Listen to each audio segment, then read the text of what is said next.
Assalamu alaikum wa rahmatullah.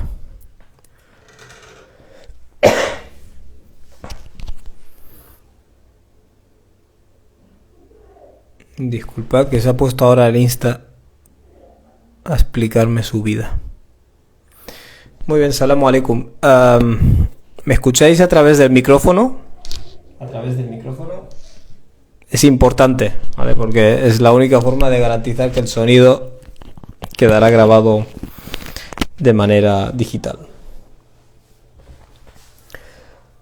Si me escucháis bien, me lo confirmáis. Daremos un par de minutos para que entre gente y vamos al tema. Wa alaikum salam a todos. ¿Cómo estoy? Bien, alhamdulillah. Wa alaikum salam, wa alaikum salam.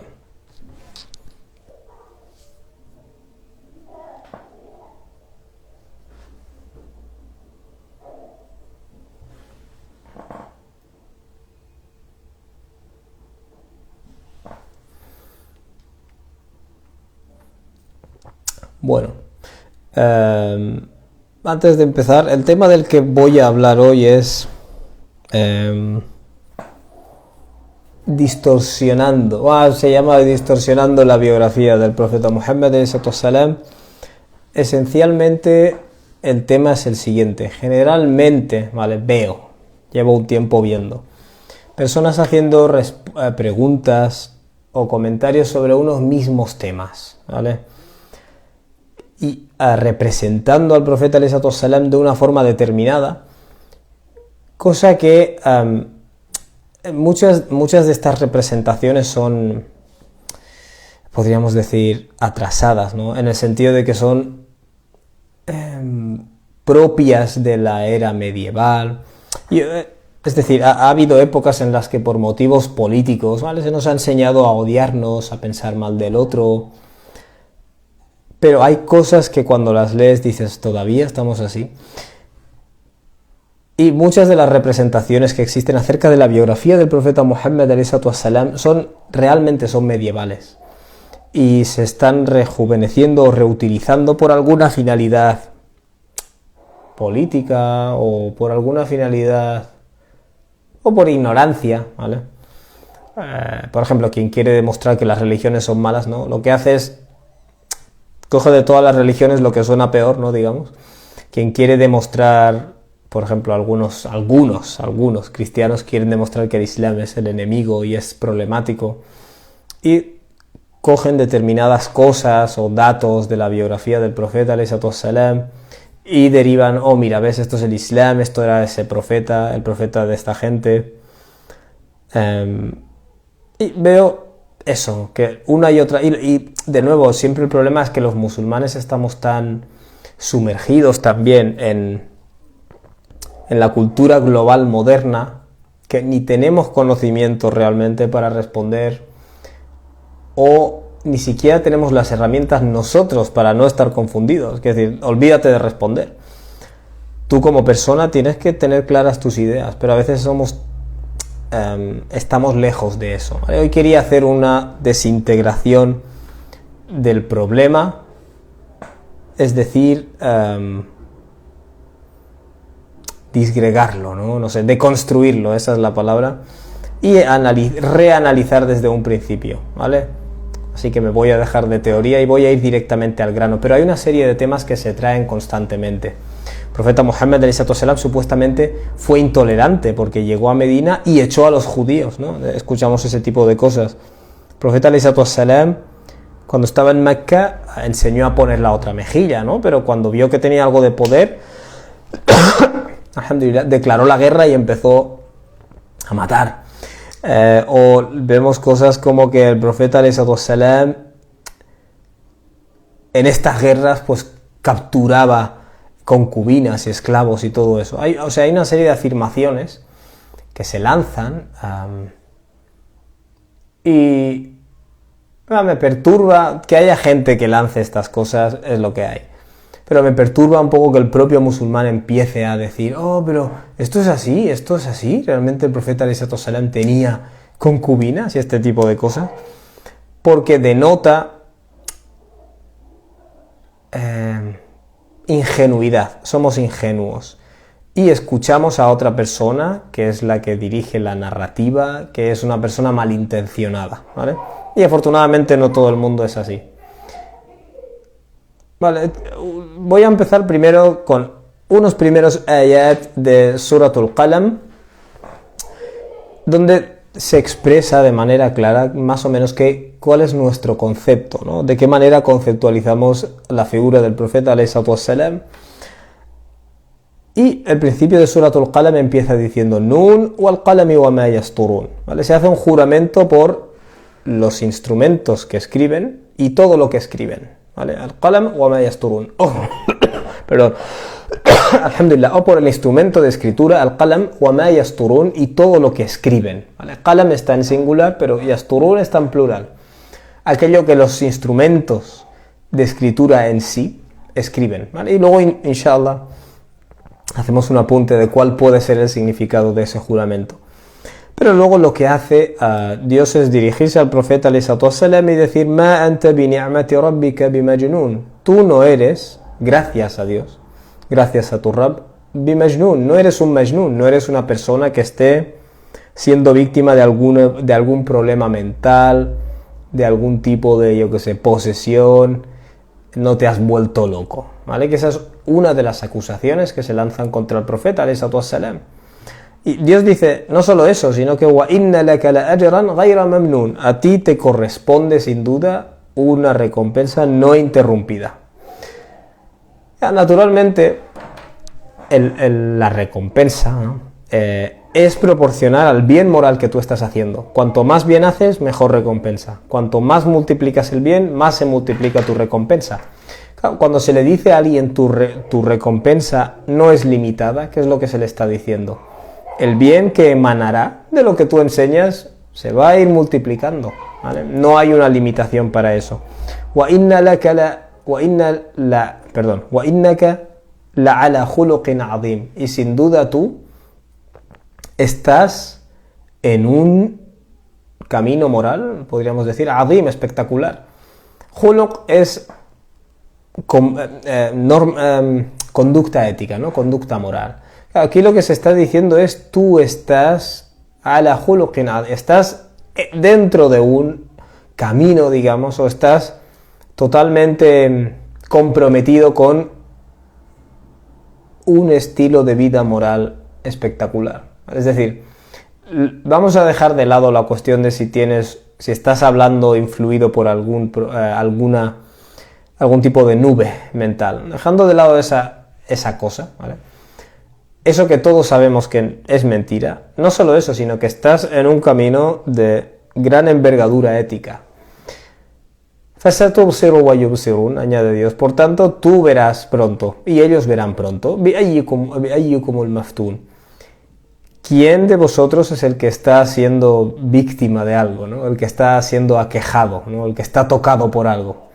Es decir, la historia al final mostrará quién es el que está equivocado y quién es el que no. Quién es el que está en un camino correcto y quién es el que no tiene ningún camino, aunque se crea el más listo del mundo. De hecho, añade, Inna rabbaka huwa a'lamu biman dalla an sabili.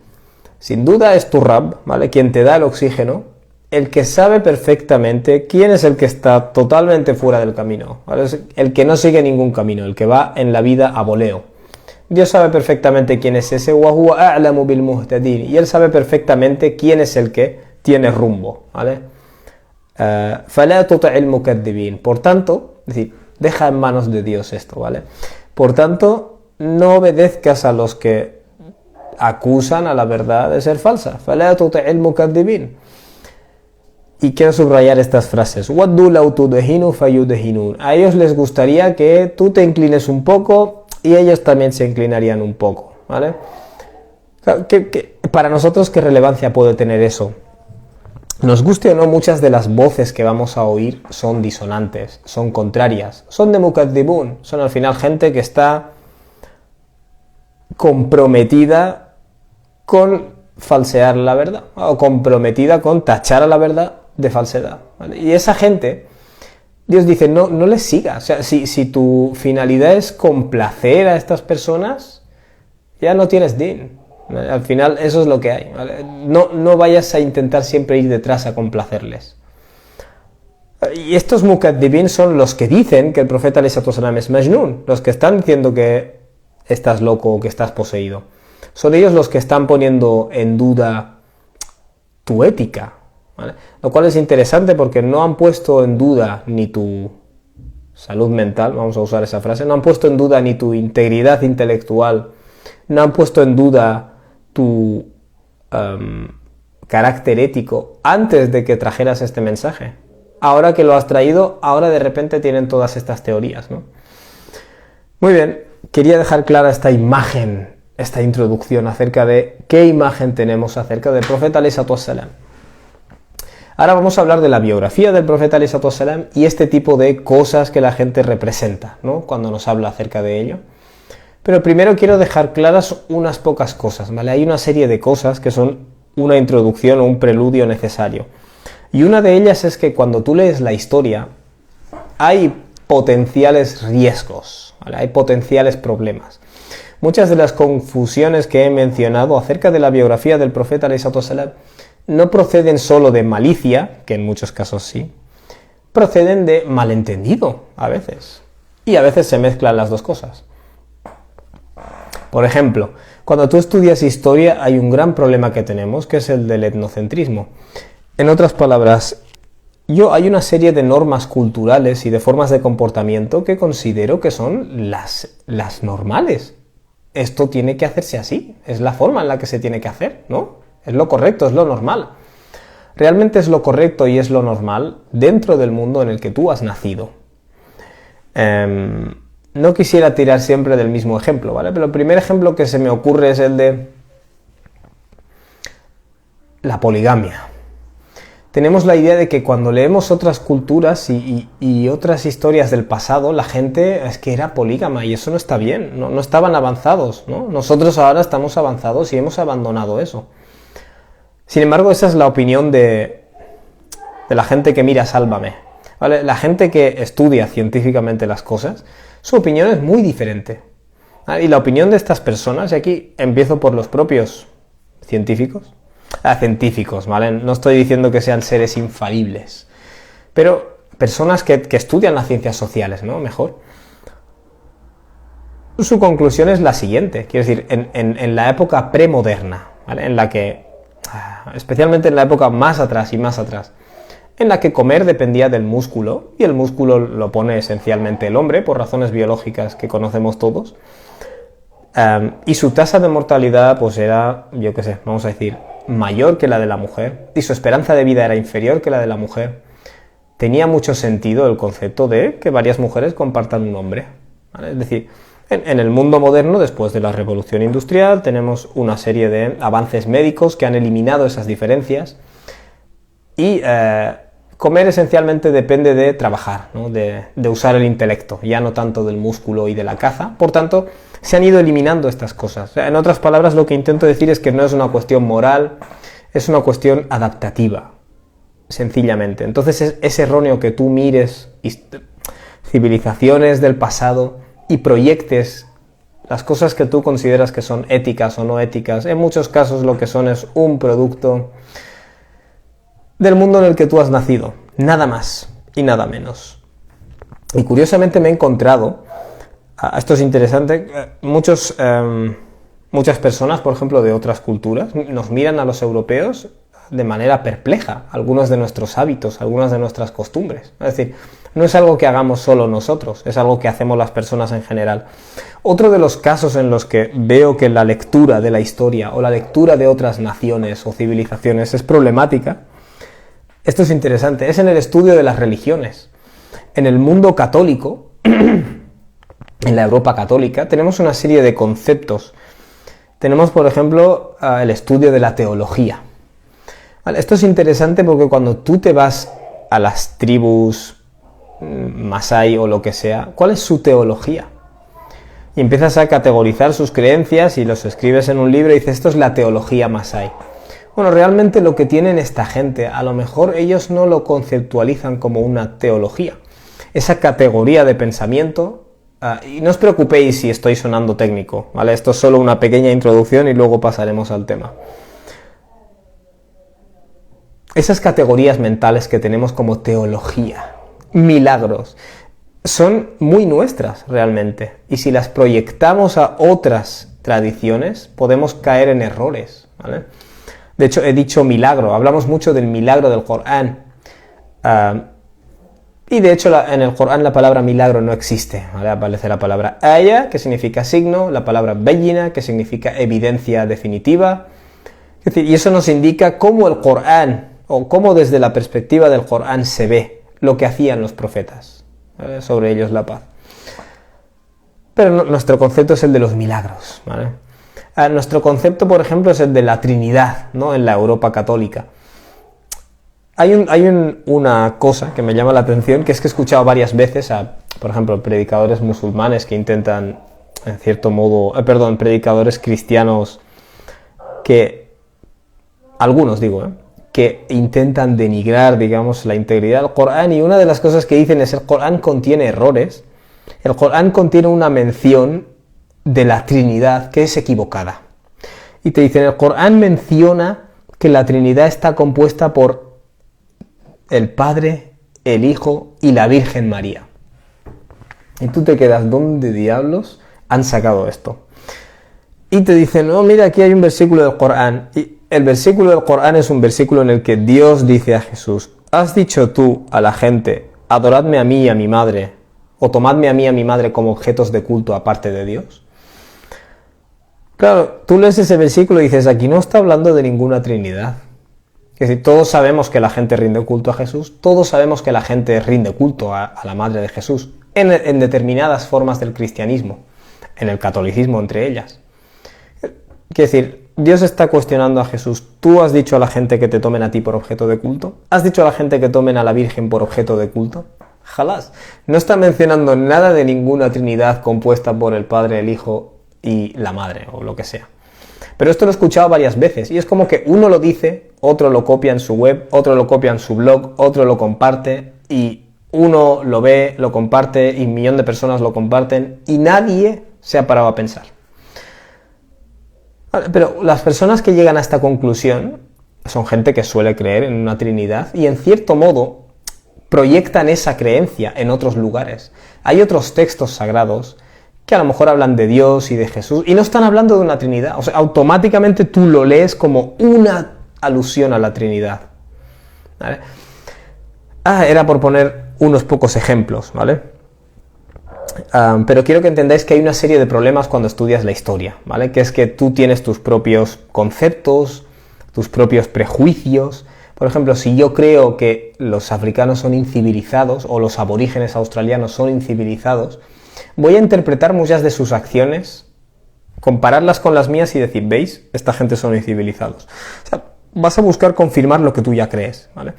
Si tú crees, por ejemplo, que las tradiciones de Oriente son muy buenas y espirituales, pero las religiones de Oriente Medio son violentas, todos los datos que vas a encontrarte van a confirmar esa creencia, ¿vale? A menos que seas una persona que tiene puesto el ojo aquí y sabe autoanalizar. Esto que estoy diciendo puede ser el producto de mi propio sesgo, y no excluyo a los musulmanes aquí en absoluto. Quiero decir, nosotros tenemos el mismo... De hecho, es curioso que dentro de la comunidad musulmana también existe un centrismo de algunas culturas. Existe un arabocentrismo espectacular. Es decir, y luego los musulmanes también tenemos yo qué sé, llámalo musulmanocentrismo. Pero en muchos casos nuestra proyección de las demás culturas es como kufar, ¿no? Es decir, también hemos creado nuestra narrativa. Alguien ha hecho una pregunta interesante, que es lo siguiente: ¿la palabra religión entra en esto, en conceptos que estamos proyectando al Islam y que generalmente, o sea, que necesariamente no son parte del Islam? Yo te voy a decir el resultado de mi investigación, ¿vale? Que no tienes por qué seguirlo ciegamente. Hay palabras que son bastante universales, ¿vale? Por ejemplo, religión supuestamente viene... Hubo una época en la que lo investigué. Viene de una palabra que significa algo así como religar, o la palabra religar que significa algo así como atar, ¿no? vincular, podríamos decir así. Y la idea es que cuando una persona percibe que algo es sagrado, su relación con esa cosa, ¿vale?, se llama religión, ¿vale? Religión, relación, religar, de ahí viene el tema, ¿no? En ese caso, sirve como traducción de din, ¿vale? En árabe, por ejemplo, el dain es una deuda, y a la vez es el pago de la deuda, ¿vale? Entonces, cuando alguien está por encima de ti, tú tienes una relación de deuda con ese ser, y ese ser tiene una relación hacia ti en la que tú le debes, ¿vale? Entonces lo llamamos el din. Entonces, por lo que yo he investigado, la palabra religión y la palabra din son buenos equivalentes, ¿vale? Pero bueno, habrá quien te lo pondrá en duda. Lo que sí te voy a decir es que la categoría europea religión no siempre coincide con lo que el Corán manifiesta cuando usa la palabra din. Por ejemplo, cuando tú piensas en religión, ¿en qué estás pensando en muchos casos? En algo organizado, con una iglesia arriba, que da las órdenes y nos dice cómo interpretar las escrituras. Tienes divinidad, tienes al ser humano y tienes la institución que hace de mediadora. Y a veces en la mente europea asumimos tanto que la religión es esto, que el Islam nos deja perplejos, porque no tiene una iglesia. Y decimos, oh, es caótico, es caótico. No, no es caótico, realmente. Tiene otra forma muy interesante, por cierto, de organización, ¿vale?, entre comillas, en la que tú tienes un cuerpo principal de musulmanes y luego tienes sectas periféricas, pero ese cuerpo principal es unánime en sus bases. O sea, no hay una iglesia, pero está más unificado, de hecho, que el cristianismo. Y una de las cosas que llama la atención es que te dicen, oh, el Islam suní es el Islam ortodoxo. Bueno, de nuevo, esa palabra ortodoxo, ¿es realmente aplicable al Islam? Podemos aceptar que sí, pero definiendo ortodoxia de una manera muy distinta al cristianismo, ¿vale? Porque en el cristianismo tenemos una iglesia que adquirió un poder político y se impuso y neutralizó al resto de opciones, ¿vale? El cristianismo trinitario neutralizó al resto de cristianismos, mientras que en Islam la historia es totalmente distinta. No ha habido una iglesia que haya hecho una inquisición. De hecho, quienes hicieron una inquisición fueron los Mu'tazila. Y en respuesta y rechazo, digamos, a esto, la inmensa mayoría de musulmanes de todo el mundo, eruditos musulmanes, entre comillas, expresaron su acuerdo en las bases del Islam. Eso es el Islam normativo, sunni, al final. Quiere decir, ortodoxia es otra palabra interesante aquí. En fin, no quisiera prolongarme más de la cuenta, ¿vale? Pero ahora quiero hablar de la historia, más bien, y de los problemas a la hora de leer datos históricos, especialmente cuando son leídos de manera independiente a su contexto histórico, y especialmente si tú tienes una necesidad de confirmar que el otro es malo, ahí ya tenemos todos los ingredientes. Y, insisto, como el musulmán medio está bastante desconectado del Corán, está desconectado de la Sunna, y no digo esto de manera negativa, pero es la realidad. Inshallah cambia o está en momento de cambiar, en proceso de cambiar, digo. Y por supuesto está desconectado de ¿cómo diríamos esto? La tradición islámica, es decir, las diferentes escuelas dentro de la historia de Islam y cómo han enfocado y respondido a determinadas cosas, no tenemos ni idea. Eso está totalmente ajeno a nosotros. Entonces, el primer tema del que quería hablar, y lo que me ha motivado a hacer esta conferencia es haber estado preparando este directo, es haber estado preparando unas clases sobre la biografía del profeta alayhi salatu wassalam, y te das cuenta de que el profeta alayhi salatu wassalam era muy revolucionario en el sentido de la bondad, en el sentido de la tolerancia, en el sentido de la reforma social. Y sin duda muchísimos historiadores se dan cuenta de esto, creo que la mayoría, pero siempre existe a lo largo de la biografía unos datos que si los sacas y los aíslas del contexto, pueden coger a la persona ingenua y confundirla. Y uno de los primeros temas que me ha llamado la atención es el de la tolerancia religiosa, ¿vale? E insisto, no vamos a proyectar nuestro concepto de la tolerancia religiosa a la Arabia de hace 15 siglos. Pero definitivamente O sea, el profeta ﷺ, una de sus metas, ¿no?, podríamos decir así, fue establecer la libertad de creencias y la tolerancia religiosa. Y claro, una de las cosas que llama la atención, especialmente cuando estás empezando a leer, es, cuando lees en internet y lees de muchas fuentes, es, algunos me están representando al profeta ﷺ como una persona súper intolerante que hacía la guerra a toda la gente que no creía lo mismo que él. ¿Y por qué? Porque mira el Corán, ¿qué es lo que dice? El Corán dice, matadles donde quiera que los encontréis. Y el profeta dijo, se me ha ordenado combatir a las personas hasta que afirmen que no hay divinidad salvo Dios y Muhammad es su mensajero, etcétera, etcétera. Claro, lo primero que te das cuenta es que estas personas no han leído la biografía del profeta ﷺ, ni siquiera una biografía resumida en 2 páginas. ¿Por qué digo eso? Porque una biografía que empieza con el principio y termina con el final te permite ver la progresión de los eventos y entonces entiendes en qué momento aparecen determinadas frases o cosas que parecían violentas o agresivas y resulta que son muy buenas, ¿vale? Podríamos decir incluso, si se exceden en algo es en el lado bueno, vamos a decirlo así, entre comillas, por usar algo de hipérbole. Por ejemplo, el tema de la tolerancia, ¿vale? Y voy a intentar ser breve. El profeta ﷺ empezó a predicar en Mecca, naturalmente, y recibió una respuesta negativa. ¿Y el Islam qué es lo que enseñó? Fijaos, el Corán qué es lo que enseña en esta fase. ¿Tened paciencia solo? No, se enseña a tener paciencia, pero se enseña un factor muy importante, que es el devolver el bien por el mal. O sea, cuando te traten mal o se burlen de ti, tú devuelves haciendo el bien, ¿vale? Eso está muy presente en el Corán de Mecca. Claro, ¿qué es lo que ocurre? La situación se hace insoportable y los musulmanes migran a Medina. ¿Y qué es lo que ocurre cuando migras a Medina? ¿Vale? En la vida. Esto está pasando en Arabia hace 15 siglos, ¿vale? No está pasando en Almería, en el siglo XXI, ¿vale? No seamos ingenuos, tenemos que saber leer las cosas en su historia. Ese era un mundo de guerras intertribales, donde la gente se mataba en la guerra constantemente, ¿vale? Era un mundo de guerras. Eso no lo diseñó Muhammad ﷺ, ese era el mundo. Ese era el mundo en el que a los musulmanes se les prohibió luchar. Y una vez migraron, ¿qué es lo que ocurre? Tú sabes que tarde o pronto ese poder que está en Mecca, que intentó evitar tu migración a Abisinia, porque lo interesante aquí es que los musulmanes migraron a Abisinia y esta gente dijeron, si van allí los musulmanes y se establecen y les salen las cosas bien, el Islam seguirá creciendo y no podemos simplemente tolerarlo. Entonces esta gente fue a Abisinia y trató de persuadir al rey de Abisinia, al Negus, que no les diera asilo y que se los devolviera, para llevarlos a Mecca y seguir torturándoles.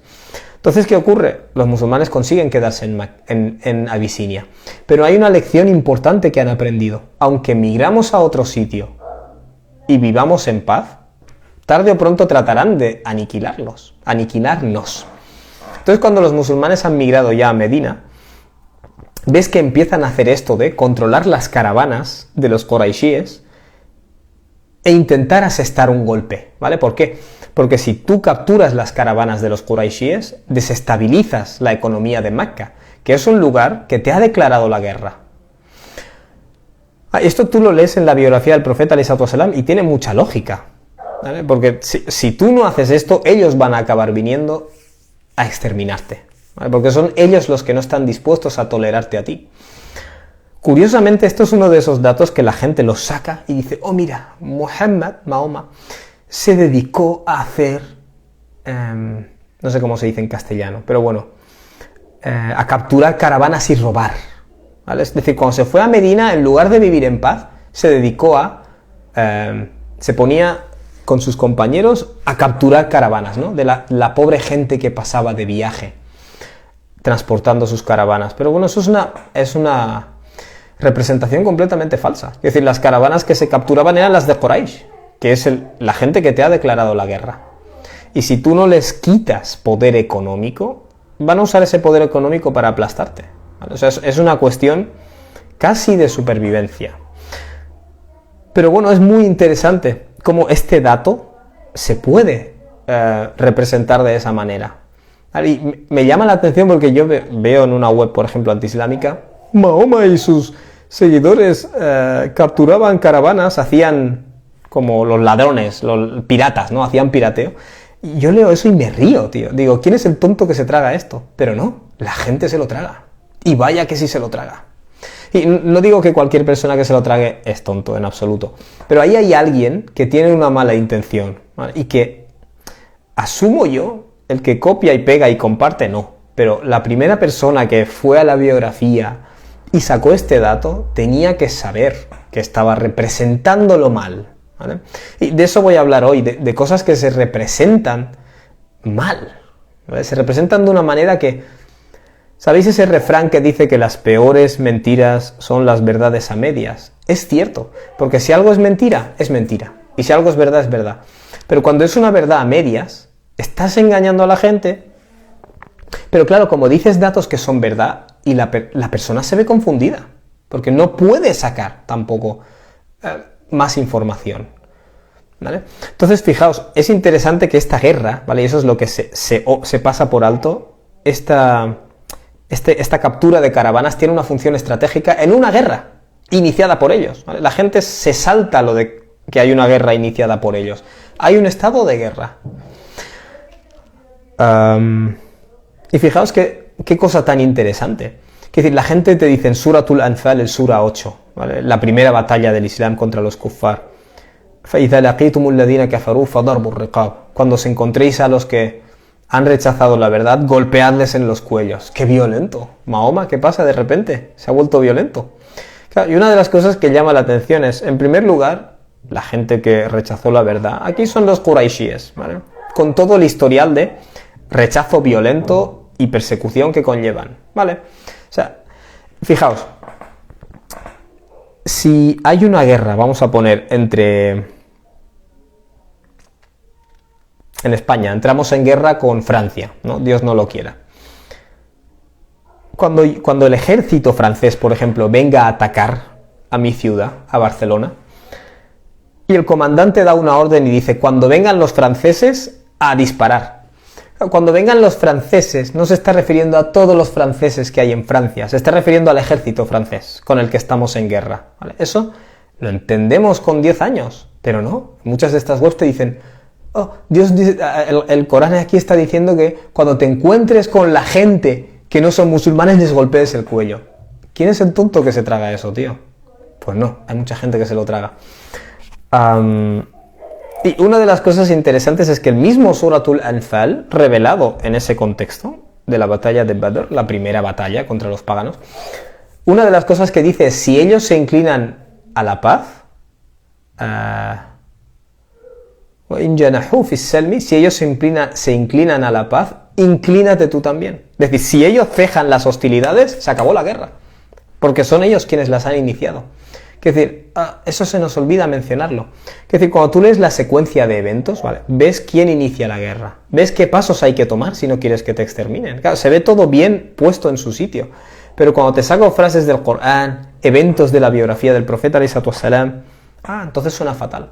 Claro, fijaos que esta gente no desistieron en su guerra, sino que, ¿qué es lo que hicieron? Intentar arrastrar a las demás tribus árabes para aplastar a los musulmanes por sus creencias, ¿vale? Y aquí realmente quien está siendo intolerante son ellos.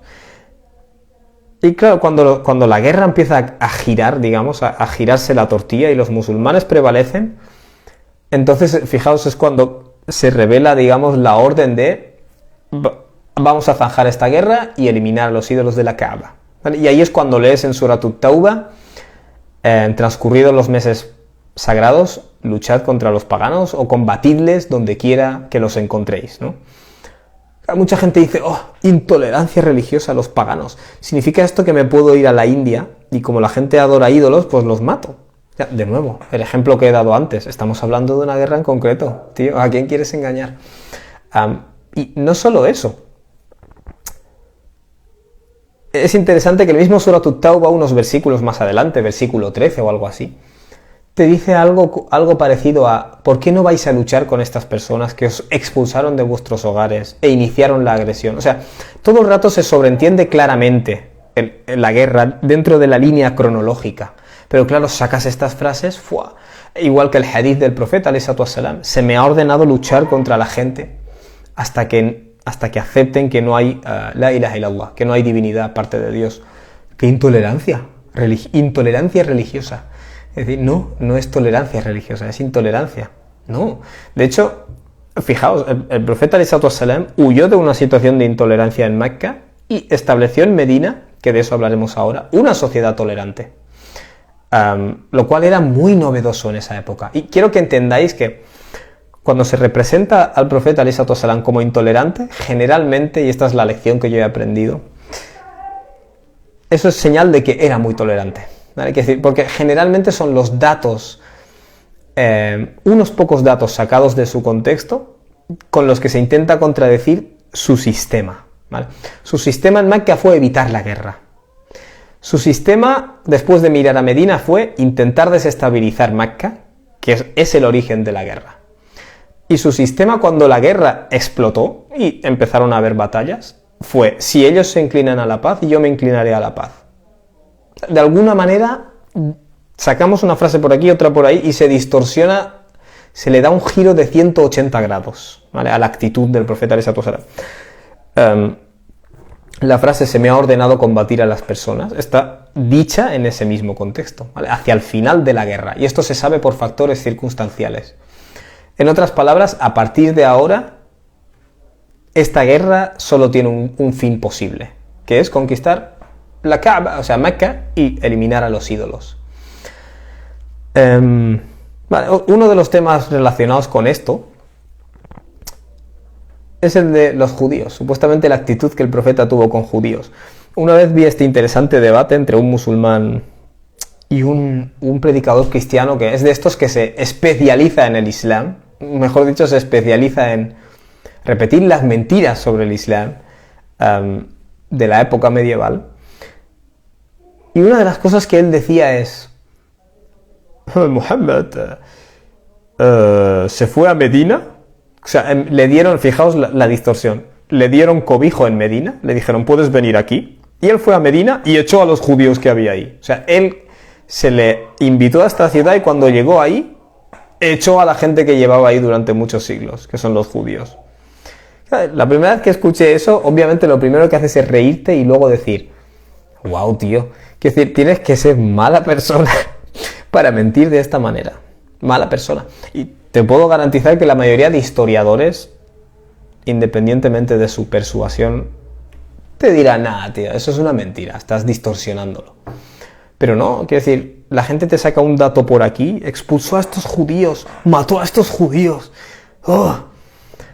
Y, al fin y al cabo, fíjate, cuando hablamos de matar, el simple hecho de matar, técnicamente no hay registro de que el profeta alayhi salatu wassalam matara a nadie porque sí. Quiero decir, como mucho en el transcurso de la guerra, en el campo de batalla, se sacan espadas y se mata. La gente mata y es matada, ¿vale? Y aquí hay que mirar quién ha iniciado esa guerra y si es estrictamente necesario luchar, ¿vale? Vemos que el profeta alayhi salatu wassalam no solo no inicia la guerra, trata de evitarla una y otra vez, ¿vale? ¿Cómo? Cuando llega a Medina empieza a intentar hacer pactos con las tribus de al lado, ¿vale? Intenta ir al norte y hacer pacto con las tribus cristianas que están colindantes con el Imperio Romano y en el sur. Es decir, vemos una obsesión con hacer pactos, ¿vale? Vamos a hablar ahora de los pactos. Que insisto, la Arabia era de luchas intertribales, no era de pactos, era de guerras. Se resolvían las cosas con espadas. Y me llama la atención que el profeta alayhi salatu wassalam, y esto es una de las cosas que choca mucho cuando lees su biografía, tenía una obsesión, ¿vale?, entre comillas, por hacer pactos, ¿vale? Porque si yo tengo un pacto contigo, estaremos en paz. Si tengo un pacto con este, estaremos en paz. Vamos a hacer pactos, y así evitar el conflicto, ¿vale? Ves un sistema que no es una coincidencia ni es una cosa aislada, es sistemático. La intención de hacer pactos sin parar, ¿vale?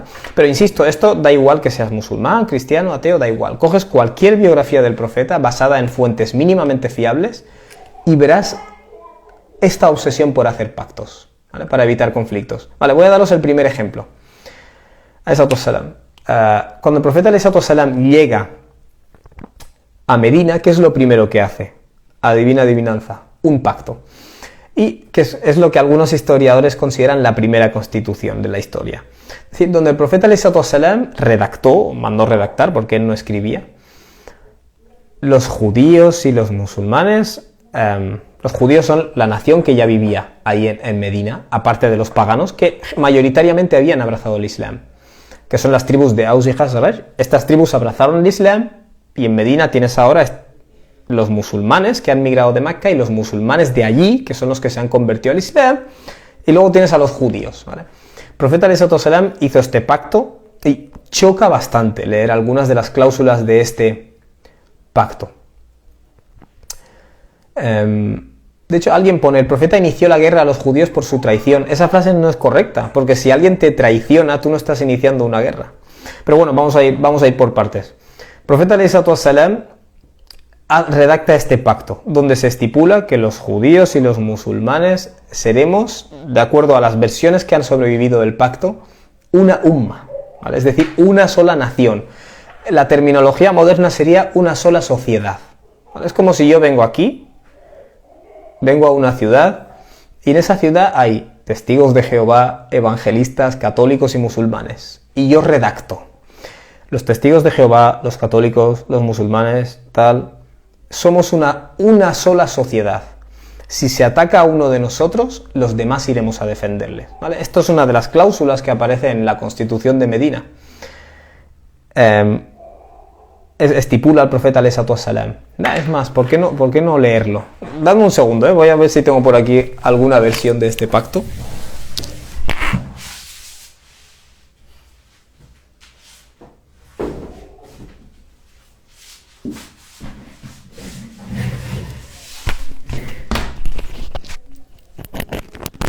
Perdonad, pero que decir, si no se entiende esto, no se entiende la relación entre el profeta y los judíos, básicamente.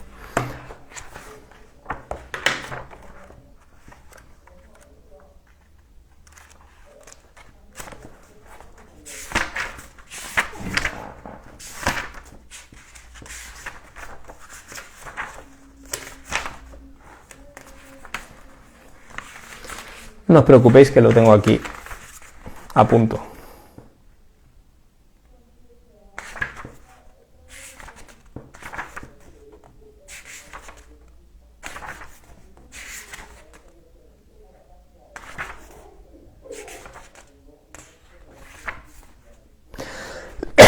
Quedaos con esto, ¿vale? Esta es la actitud del profeta ¡salam! Hacia los judíos.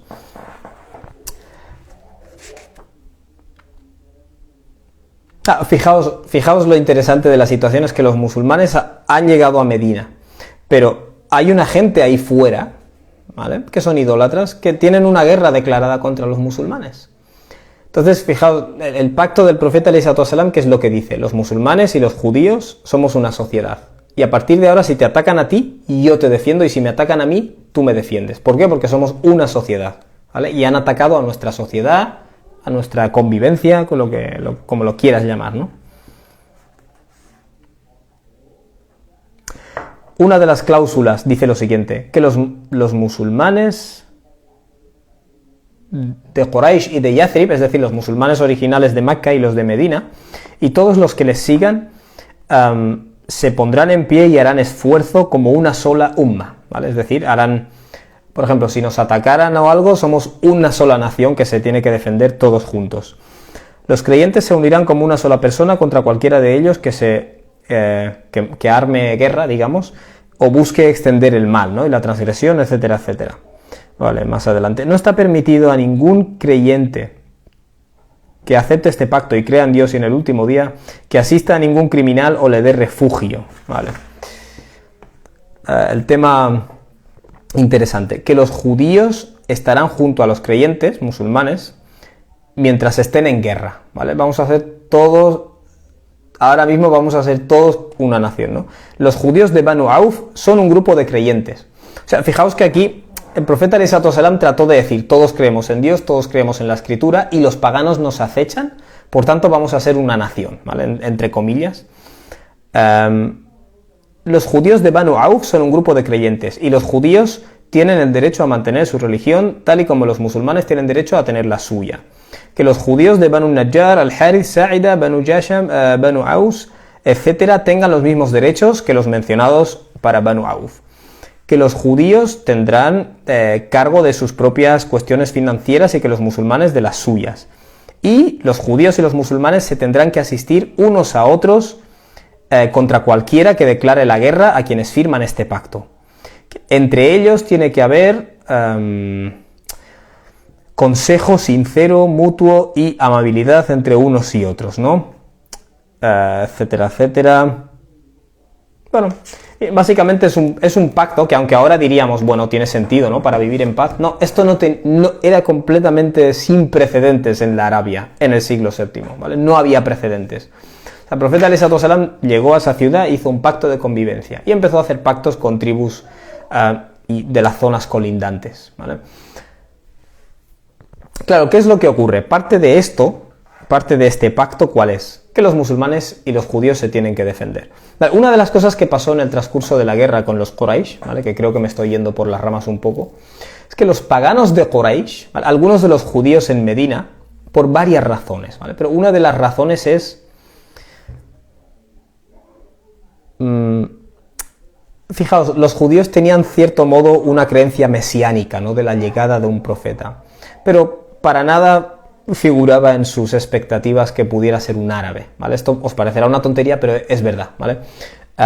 Existe un sentimiento étnico muy fuerte, ¿vale? Y en cierto modo Muhammad alayhi salatu wassalam, pese a que él siempre mostró vamos a convivir y vamos a defendernos y a respetarnos, es decir, si alguien te ataca por tus creencias como judío, es mi asunto, ¿vale? Y viceversa. Todo eso es muy bonito, pero al final para la comunidad judía este hombre es un profeta, la gente se está convirtiendo a su religión y no es de los nuestros, ¿vale? Es un árabe. Y al final eso crea una incomodidad, ¿vale? Y empezaron a haber algunos focos de hostilidad hacia el profeta entre personas que habían firmado este pacto. En un estado de guerra, ¿vale? Porque eso es otro dato que se suele obviar, en un estado de guerra. Entonces, ¿qué es lo que ocurre? Algunos de ellos empiezan a ponerse en contacto con los paganos de Quraysh para instigarles a armar guerra contra los musulmanes. Vale, esto en un estado de guerra normal es un delito de traición, ¿no? Es un delito de traición. El delito de traición, ¿qué supone? Que si hay una guerra entre este y uno de los miembros de aquí se pone en contacto con este para ayudarle a eliminarnos, en toda la historia premoderna e incluso moderna de la historia humana, la pena por eso es la ejecución, ¿vale? Contra las personas que sean víctimas de... que sean los responsables de este delito de traición. Aquí vemos algo interesante, ¿vale? Y esto choca cuando lees las cosas bien leídas. Y es que cuando una tribu judía, ¿vale?, se pone en contacto con Quraysh o les ayuda, ¿vale?, en cierto modo, para destruir a los musulmanes, ¿qué hace el profeta alayhi salatu wassalam? Ejecuta a los culpables por un delito de traición en guerra. Porque la gente, ¿qué es lo que te dice? Oh, el profeta llegó a Medina y la gente que había ahí les echó. No, el profeta llegó a Medina y se crearon unas pautas de convivencia y respeto en un estado de guerra. Y hubo personas que violaron eso. No es que violo y no te tolero, es que voy a intentar ayudar a los otros a que te eliminen, ¿vale? ¿Y qué hace el profeta alayhi salatu wassalam? Fijaos, ¿qué hubiera hecho cualquier persona en esa época? Ejecución rápida. Es decir, esto es guerra, esto es lo que hay, ¿vale? El profeta alayhi salatu wassalam, ¿qué es lo que hace? Sitia, o sea, rodea, digamos, la fortaleza de esa tribu judía, y como no se rinden, ¿qué es lo que hace? Les echa de Medina. Es decir, y me hace gracia porque la gente dice, oh, les echó de su casa. Subhanallah, o sea, estamos hablando de un caso de guerra, de un caso de traición, que lo normal hubiera sido ejecutar. El profeta, ¿qué es lo que hace? Alayhi salatu wassalam, les dice, ya no viváis en la ciudad. Menudo castigo. Es decir, si lo pones en su contexto histórico, menudo castigo. Ya les hubiera gustado a todas las tribus árabes en un estado de guerra que se les hubiera castigado así. Y si te paras a pensarlo, tiene mucho sentido.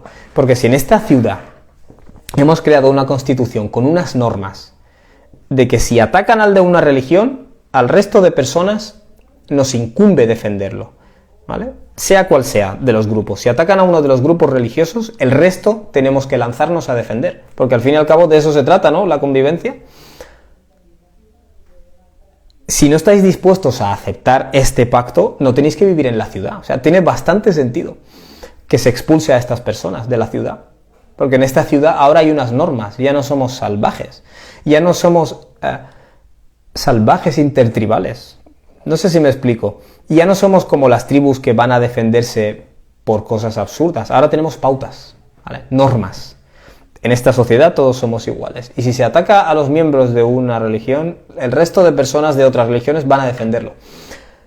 Y estamos en un estado de guerra. Claro, fijaos que no solo violan el pacto, sino que encima incurren en traición. Que creo que eso es lo que más se obvia y se pasa por alto al leer esto. Que es un estado de guerra y que es un acto de traición. Lo normal sería lo que se hace en una guerra, en un estado de traición. El profeta vemos que sistemáticamente sitia a estas tribus con cada una de sus traiciones y como no se rinden, las expulsa, ¿vale? Y el único caso en la biografía del profeta alayhi salatu wassalam en el que se ejecuta a los culpables, digamos, de una tribu por un delito de traición fue en el caso de Al-Ahzab, que es muy interesante. Al-Ahzab significa las tribus aliadas, ¿no? Una alianza de tribus. ¿Qué significa eso? Significa lo siguiente: el profeta está en Medina, los musulmanes conviven con los judíos, tienen este pacto de convivencia que cada vez, una a una, las tribus judías están empezando a violar. Y una de esas tribus, varias de esas tribus, ¿qué es lo que hacen? Se ponen en contacto con los Quraysh de Mecca y les dicen: mira, si conseguimos reunir a muchas tribus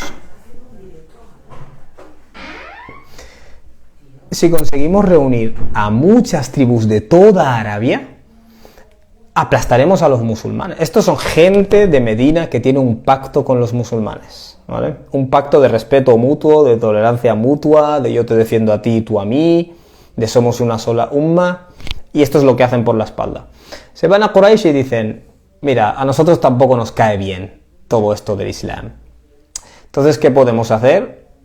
Eliminar a los musulmanes, ¿vale? O sea, eliminar, aquí estoy hablando de un holocausto, matarlos, mujeres, hombres, niños, eliminarles, ¿vale? Limpieza étnica o como lo quieras llamar. Y se ponen en contacto con Quraysh y dicen: vamos a aliar a muchas tribus. Y empiezan a ir cogiendo diferentes tribus de Arabia, diciendo: si rodeamos Medina, nadie va a poder contra nosotros, porque seremos muchas tribus. Claro, los musulmanes naturalmente se antepusieron a esto, ¿vale? Cuando les llegó información, y lo que hicieron fue cavar un foso alrededor de Medina, ¿vale? Es una estrategia extraña, porque si muchas tribus vienen a rodear Medina y se encuentran un foso, ¿qué hacen? No podemos saltar al otro lado del foso. Entonces, ¿qué pasa? Pasan los días y se van cansando. Y cada tribu, como estas tribus no conocen de nada el Islam, lo único que querían era llevarse algo de botín. Cuando ven que les está costando días y están pasando frío y no están ganando nada, dicen: yo me voy para mi casa. Y claro, ¿qué ocurre? Que al final todas las tribus se vuelven para su casa. Y quienes se quedan son los instigadores, ¿vale? Que en este caso son Banu Qurayza. Este es el único caso en el que hay ejecuciones de las personas culpables de la traición. Y me llama la atención porque este dato se representa como algo muy extraño. ¡Oh! Hubo ejecuciones. Muhammad llegó a Medina y ejecutó a gente. ¿Qué decir? No, o sea, estamos en un estado de guerra, ¿vale? Estamos en un estado de guerra en el que ha habido un acto de traición, ha habido muchos actos de traición ante los cuales el profeta alayhi salatu wassalam, ¿qué es lo que ha hecho? Expulsar de la ciudad. Es decir, quiero que entendáis que en el contexto histórico esto era raro. La gente que oyera hablar de esto es en plan: ¿por qué no haces una guerra como Dios manda, Muhammad? Si estamos en guerra, guerra. No, pactos, pactos, pactos, pactos. Si ellos se inclinan a la paz, tú inclínate a la paz. Si son culpables de traición, les echas de la ciudad. Quiero decir, esto no era lo que se veía, ¿vale? Entonces, quiero que tengáis en cuenta esto, y especialmente en el caso de Banu Qurayza. Quiero decir, si tú dejas que ocurra algo así, sin, en este caso, practicar la ley de la guerra, en este caso extremo, al menos, la gente se va a reír de ti, ¿vale? ¿Y qué es lo que va a pasar? Y esto es una de las cosas que tiene la guerra. la guerra depende mucho de estrategia, ¿vale? Y si los oponentes te ven débil, es posible que se aprovechen de ti. De hecho, una de las cosas que ocurrió en la batalla de Badr es que el profeta ﷺ se mostró deseoso de liberar a los prisioneros de guerra. Y lo hizo, y el Corán le reprocha, o sea, es decir, la revelación descendió reprochándole eso. ¿Por qué? Y Umar bin al-Khattab es de los que opinaba que había que ejecutar. ¿Por qué? Porque si tú has entrado en un estado de guerra y empiezas a hacer estas cosas, solo pactos, liberar a los prisioneros de guerra, a los traidores expulsarles de la ciudad, sin más. Es decir, al final la gente puede malinterpretar y decir, bueno, pues esta persona es blanda. Es decir, y ves sistemáticamente que se intenta evitar el conflicto. Cuando ya hay conflicto se intenta evitar que vaya a más. Cuando hay traiciones se intenta apartar el foco y seguir adelante. Se intenta sistemáticamente, ¿vale? Y hay que ser ciego para no verlo cuando estudias la biografía del profeta de principio a final. Pero es verdad que cuando la gente te va sacando estas frases por aquí, te pueden engañar. Otra cosa final que quería mencionar es, y esto es bastante revolucionario, ¿vale? Como he dicho, en toda guerra hay elementos de traición, ¿vale? Hay personas que desde dentro intentan dañarlo. En la comunidad musulmana de Medina, ¿cuáles eran estos elementos? Eran los hipócritas, ¿vale? Los munafiqun. Y cuando se empezaron a exponer hipócritas, es decir, personas que habían tratado de destruir el Islam desde dentro o hacer alianzas con los paganos de Quraysh, el profeta ﷺ ni una vez aplicó la pena de traición, ¿vale? Y hay un caso interesante en el que Umar bin al-Khattab le dice, déjame que le corte la cabeza a este hipócrita, ¿vale? Umar bin al-Khattab era el lado más justiciero, podríamos decir así, ¿vale? Y hay un par de casos en los que, por ejemplo, como en el caso de los prisioneros de Badr, el Corán le acabó dando la razón a eso, porque un estado de guerra es un estado de guerra. Pero bueno, sea como fuere, profeta ﷺ, su respuesta ¿cuál era? No vamos a matar hipócritas, porque visto desde fuera, ellos son musulmanes. Entonces, esto extenderá la idea de que Muhammad mata a gente que son sus compañeros, ¿vale? Porque visto desde fuera son sus compañeros. Es decir, el profeta va dando a varias de estas peticiones por parte de Omar de ajusticiar, el profeta va dando como excusas de este tipo.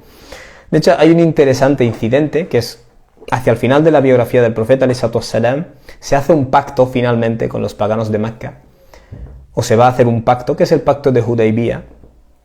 Y en uno de estos momentos, cuando el profeta, esto es una larga historia, ¿no?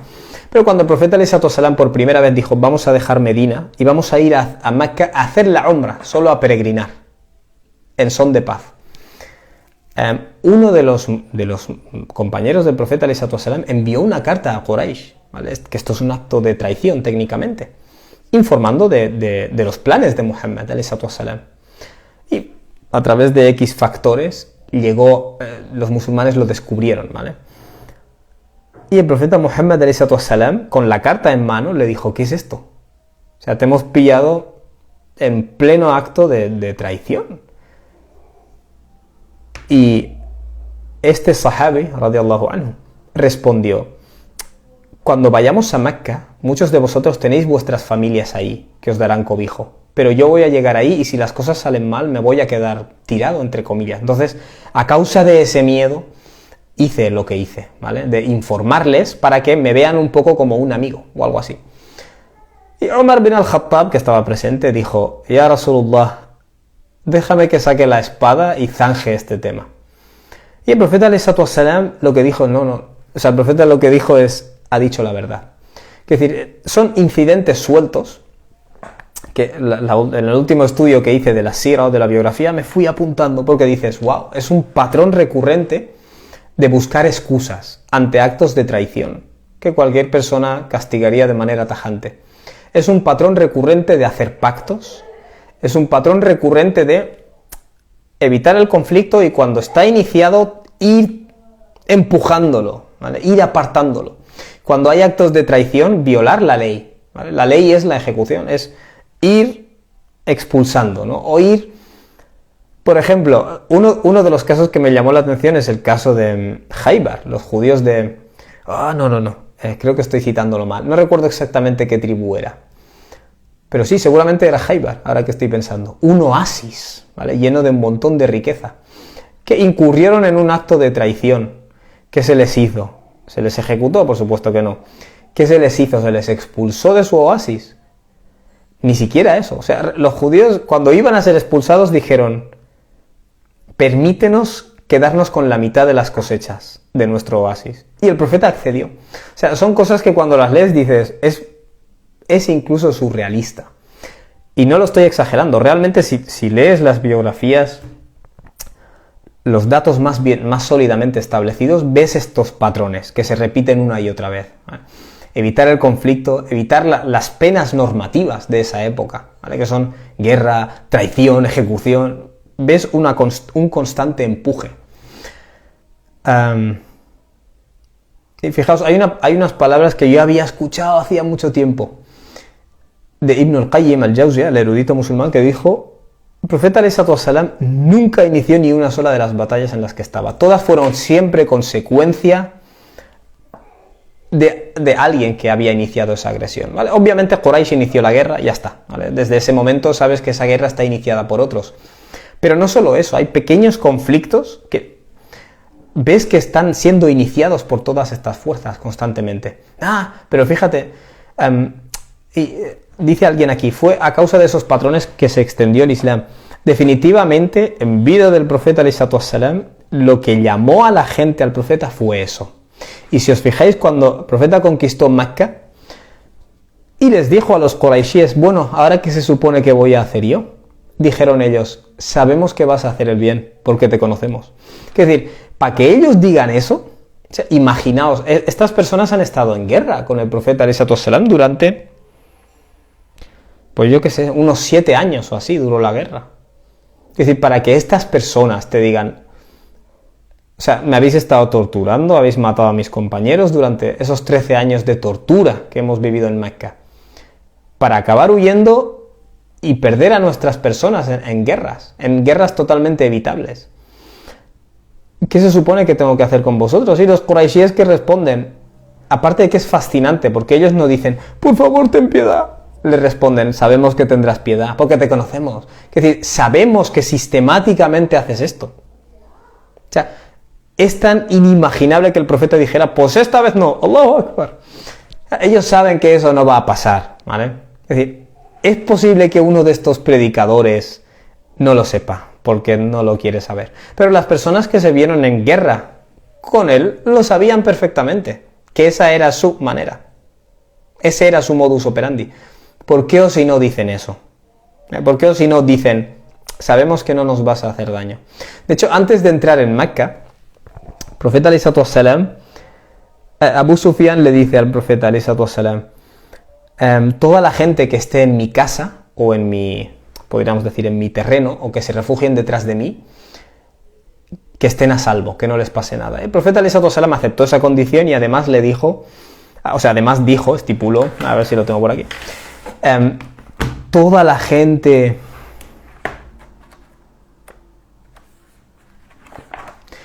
cualquier persona, perdonadme, no tenía previsto sacar tantos datos, pero creo que son interesantes.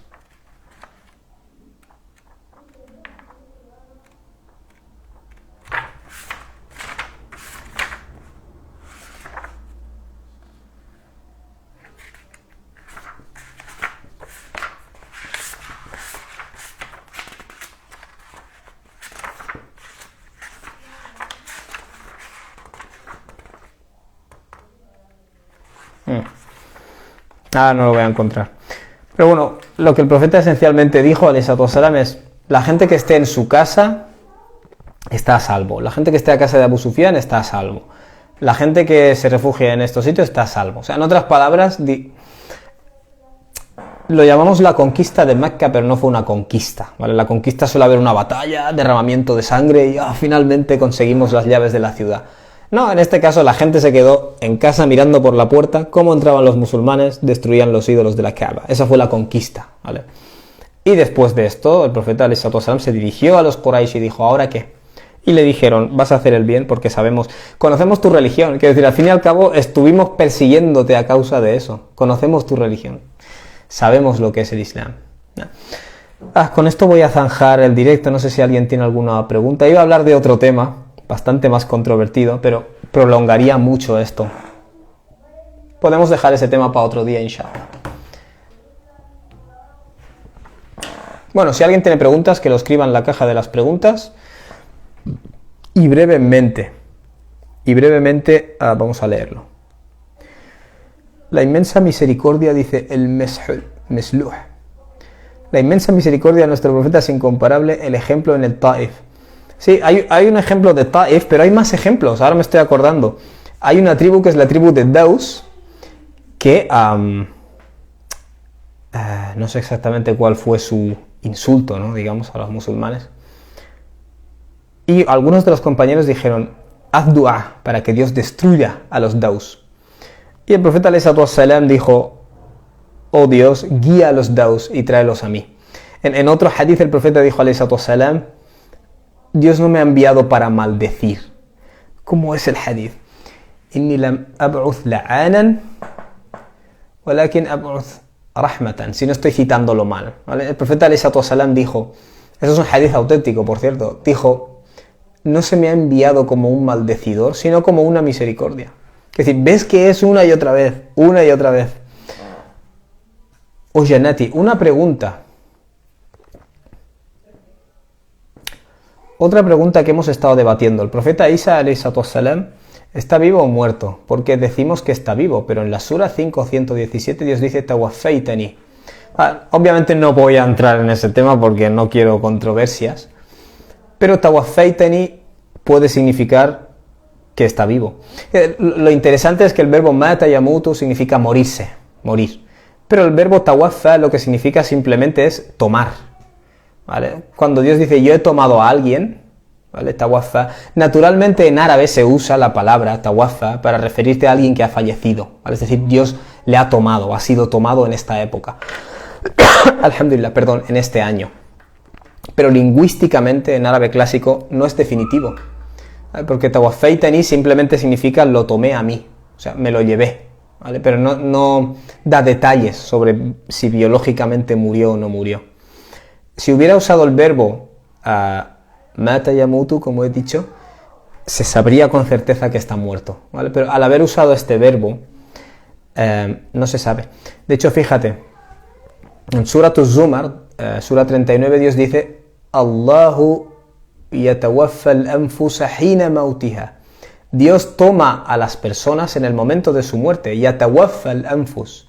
Pero luego nos dice, wallati lam tamut fi manamiha. Y también toma a las personas que no han muerto en su sueño, es decir, nos quita la conciencia. Y usa la palabra tawaffa, que es decir, al final la está aplicando a la muerte y al sueño. Por eso te digo, la palabra tawaffaytani no es definitiva al respecto de una muerte. Suhaila, ¿nos puedes decir el nombre del libro que has leído sobre el pacto? Ese pacto aparece en todas las biografías del profeta alayhi salatu wassalam, porque aparecen las primeras biografías documentadas del profeta alayhi salatu wassalam. Por tanto, el libro que tengo aquí es Fiqh as-Sira, de Muhammad al-Ghazali. Tienes el otro, el Néctar sellado, que también aparece. Cualquier libro de biografía profética aparece este pacto, ¿vale?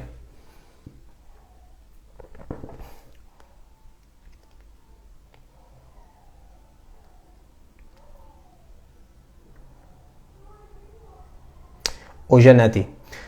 Salamu alaikum, alaikum salam. Los viernes después del Jumu'ah suelo rezar 4 rak'at. Hoy se me ha acercado un hermano y me ha dicho, Allah subhanahu wa ta'ala dice en el Corán, cuando acabéis vuestros rezos, iros a casa. ¿Es así? Jazakallahu khairan. Bueno, Dios no dice eso en ningún momento. Lo que Dios dice... claro, hoy es viernes. Vale, perdona. Entonces me corrijo. Lo que Dios dice en el Corán es, acerca de la oración del viernes, فَإِذَا قُضِيَتِ الصَّلَاةِ, cuando haya concluido la oración, فَانْتَشِرُوا فِي الْأَرْضِ, distribuiros por la tierra, وَابْتَغُوا مِنْ فَضْلِ اللَّهِ, y buscad el favor de Dios. Eso no es una orden, curiosamente, de acuerdo a la mayoría de eruditos. Te explico el porqué. Lo primero que ha dicho, ¿vale? En Suratul Jumu'ah es interrumpid, ¿vale? إذا نودي للصلاة من يوم الجمعة فاسعوا إلى ذكر الله وذروا البيع. Lo que dice Dios es cuando se llame a la oración en el día del viernes, abandonad el comercio, la compraventa, y corred al recuerdo de Dios. Es decir, corred a la oración del viernes. Y luego te dice, cuando haya concluido la oración, distribuiros por la tierra y buscad el favor de Dios. En otras palabras, seguid currando, seguid haciendo negocios, seguid con lo que hacíais. Claro, esto es una obligación. Es decir, ¿es obligatorio que cuando acabe el Jumu'ah te vayas corriendo a trabajar? No. Es decir, es uno de esos casos en los que Dios te dice algo que parece una orden, pero lo que te está diciendo es que está permitido. ¿Me entiendes? Por ejemplo, en Suratul Mulk nos dice, Dios os ha hecho la tierra transitable, famshu fi manakibiha, caminad por sus caminos, wa kulu min rizqi, y comed su sustento. Pero los eruditos te dicen, por razones lingüísticas, no es una orden, ¿vale? Dios no te está diciendo, te ordeno que camines y comas fruta. Lo que te está diciendo es, tienes el permiso. ¿Me entiendes?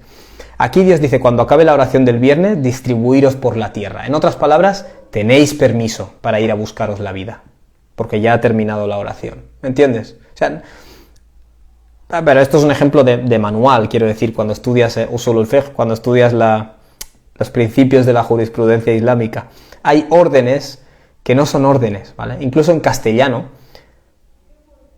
cuando tú le dices a alguien, haz lo que quieras, no le estás obligando, le estás diciendo, puedes hacer lo que quieras. No me gusta tu directo, pues vete del directo. No es una orden, no te obligo que te vayas del directo, solo te estoy diciendo que tienes la opción de irte del directo. Vete del directo. Lo expreso como una orden, ¿vale? Vete del directo. Pero no es una orden, ¿me entiendes? Te estoy diciendo, eres libre de hacerlo, ¿vale? Entonces Dios te dice, cuando acabéis de rezar el viernes, podéis distribuiros, ¿vale? Dios dice, distribuiros por la tierra, pero no es una orden, ¿vale? Es una orden que indica permiso. Hasta donde yo sé, no he conocido ningún erudito que haya dicho, no, es obligatorio, que cuando acaba el Jumu'ah te vayas a hacer negocios. Que tampoco dice vete a casa, te dice que vayas a buscar el favor de Dios.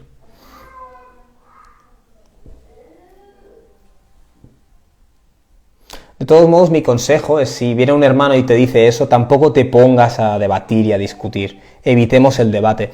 Yo, si termino de rezar y se ponen en la mezquita a debatir lo de Jesús, yo me voy a ir. Quiero decir, porque lo único que vamos a sacar de ahí es crispación, acusaciones sectarias, en relación a una cuestión que no afecta a mi día a día. Quiero decir, al fin y al cabo, yo soy responsable de cómo dirijo mi trabajo, mis ingresos, mi familia, mi trato interfamiliar. Quiero decir, vale, esté muerto o no Jesús, seamos honestos, ¿a ti qué te va a cambiar en el día de hoy y en tus responsabilidades? ¿Vale? No digo que no sea importante, lo único que digo es que en un debate en el que sabes que cada uno va a defender su postura, pase lo que pase, y que se van a enzarzar en una discusión a menudo ególatra, en la que cada uno quiere prevalecer, pero luego nos iremos a nuestras casas y tendremos muchas cosas que reformar. Quiero decir, yo particularmente me abstendría, y creo que aquí entra bastante cuando el profeta alayhi salatu wassalam dijo, no me acuerdo del hadith, pero bueno, hay varios hadithes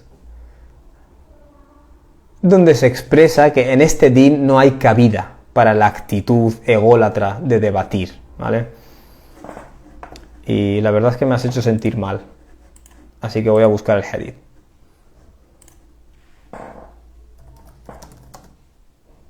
Pero quiero que entendamos los musulmanes que debatir no es bueno, ¿vale? O sea, cuando en la mezquita empiezan a hablar, hay que hacer tres rak'at voluntarias o no. Yo no, porque yo no sigo los hadithes. Yo sí, pero esto no es sahih, y lo más sahih es lo que hacen los shafi. Es decir, y ves que esas personas tampoco no están debatiendo por amor a Dios y al profeta, están debatiendo porque cada uno tiene que dejar claro que tiene la razón, ¿vale? Y eso es peligroso, y es algo de lo cual huir.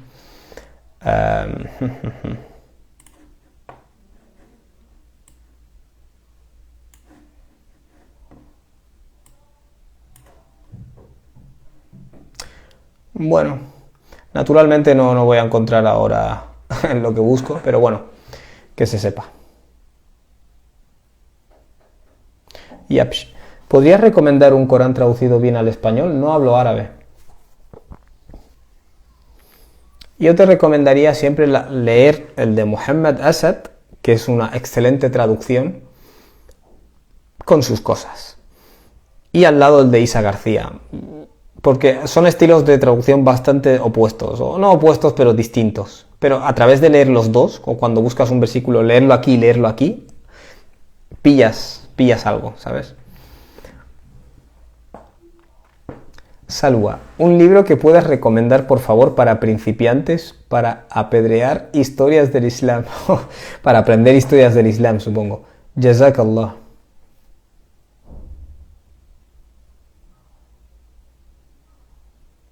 No lo sé. ¿Historias del Islam? No sé qué quiere decir historias del Islam. ¿Te refieres a historias de los profetas?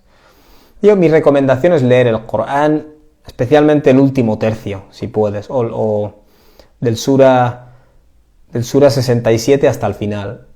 Ahí están las historias de los profetas resumidas, los valores éticos del Islam resumidos. Está todo ahí concentrado. Y si quieres leer historia del profeta alayhi salam, el Néctar sellado es una biografía buena.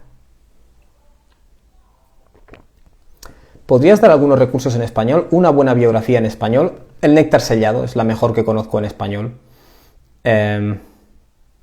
No es perfecto. Especialmente, bueno, la traducción. Muchas de estas traducciones tienen un estilo de traducción. Está bien traducido al castellano, pero tiene mucho arabismo, mucho, ¿sabes? Pero bueno, está muy bien la traducción. Creo que de momento es lo mejor que hay, alhamdulillah. Vale, Melul Muhammad me dice, Sura 39, versículo 30, ¿está en presente o en futuro? A ver, espera. Desafortunadamente, hermano, con esas referencias no me sé exactamente localizar el versículo en mi mente.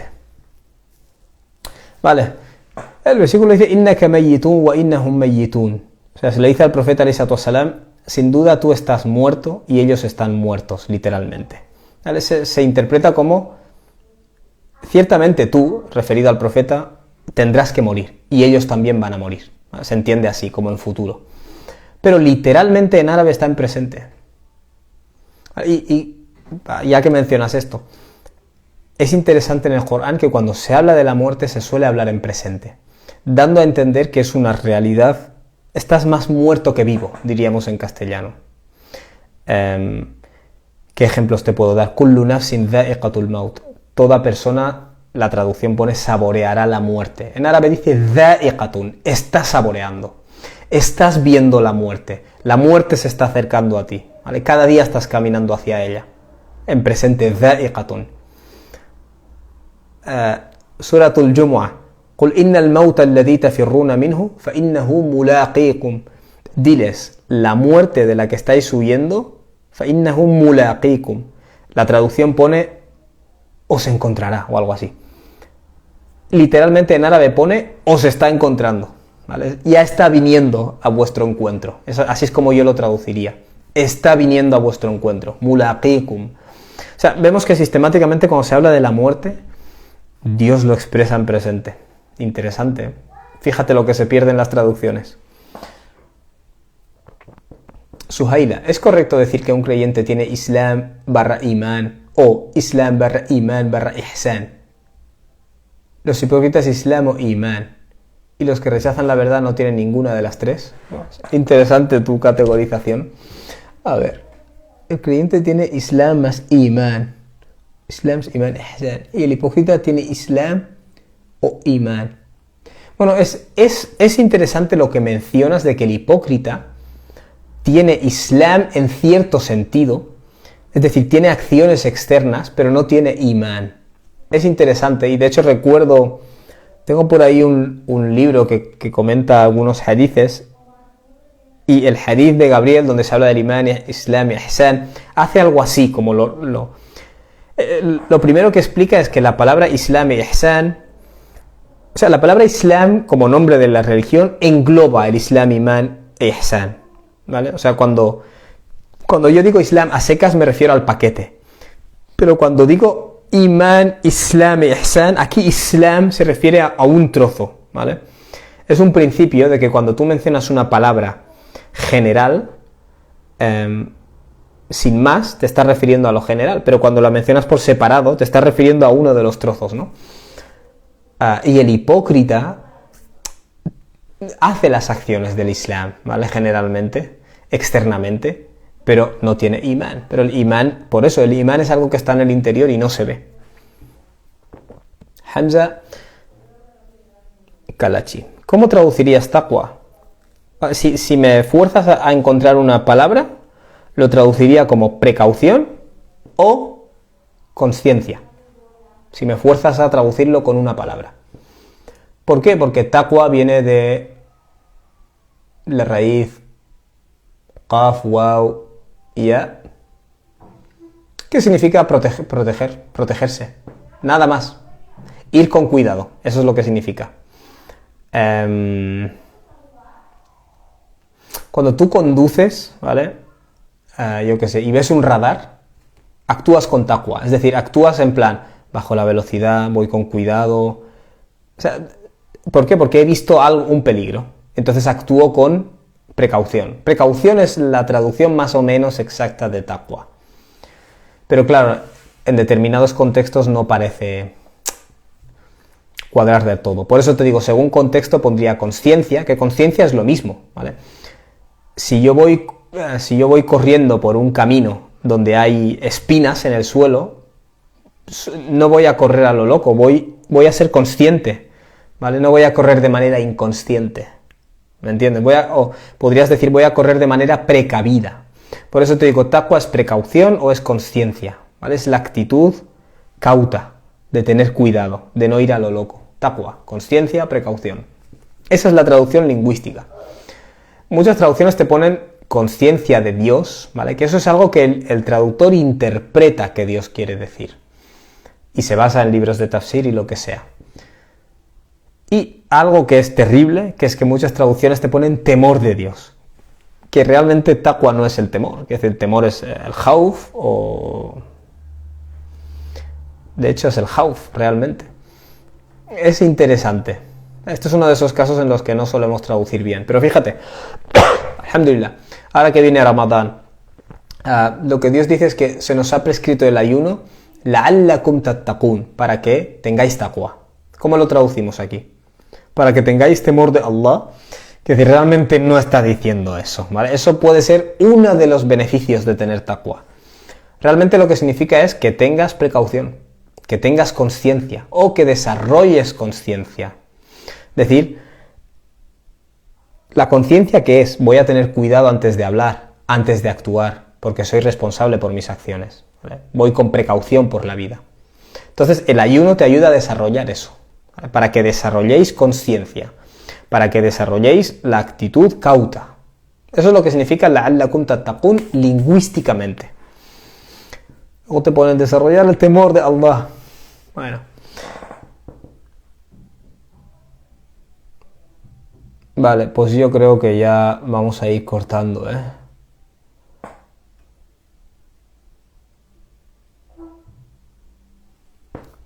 Yasp dice, con la ayuda de Allah espero poder llegar a ser una buena musulmana, gracias.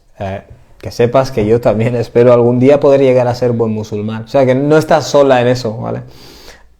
¿Podrías recomendar algún vídeo o libro de cómo hacer todo y rezar? Gracias, soy conversa. Los hay. Mira, tengo un libro aquí interesante que te voy a enseñar.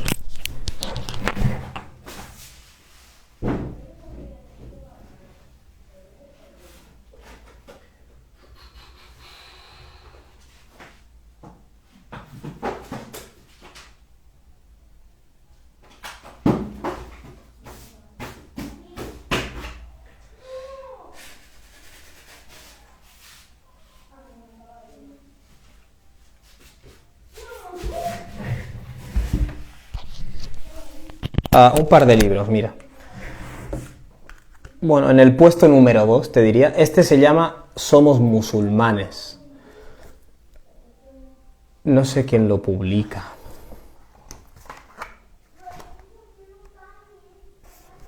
Aquí sale una web que es I respect this. No sé exactamente tal, pero si le quieres echar un vistazo, irrespectthis.com. Y es un libro que introduce un poco el Islam, lo típico. Este hace bastante hincapié en valores.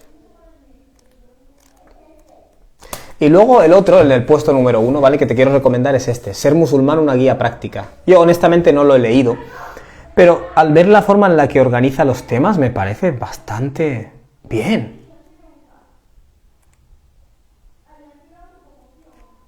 De hecho, fíjate, aquí se habla primero del imán, de la creencia, sus fundamentos. El Islam, sus fundamentos. El ihsan o la espiritualidad, y que eso se deja en muchos libros para principiantes, y sus principales características. Así que este, de un tal Asad Tarsin, con un prólogo de Sheikh Hamza Yusuf, y la traducción es de Abdul Razak Pérez, que es el traductor del Corán de Muhammad Asad, y también es traductor del Muwatta de Malik. ¿Vale? Ataques de ansiedad, ¿qué le recomendarías? Hablando de la muerte, conozco a una persona que tiene fobia a la muerte, al punto de darle ataques de ansiedad. ¿Qué le recomendarías? Honestamente, yo no conozco a esa persona y no puedo aquí opinar, ¿sabes? Para ir de listo. Realmente de algo que no sé. No sé cuál es el origen. Por ejemplo, yo, por ejemplo, cuando era adolescente, el tema de la muerte me perturbaba. Pero me perturbaba porque no sabía qué hay después de la muerte. Es decir, a mucha gente es eso lo que le pasa. Cuando llega a conocer, se le baja esa ansiedad. Pero hay gente que no, hay gente que a lo mejor tiene una ansiedad patológica que acarrea, o genética, o acarrea de la infancia, y le vienen unos ataques que claramente dices, esto, incluso si es musulmán y está súper convencido, sigue teniendo ataques, ¿vale? Y ahí entraríamos más en el terreno de que quizás necesite ayuda profesional. Por eso te digo que yo no estoy en posición de hablar de eso.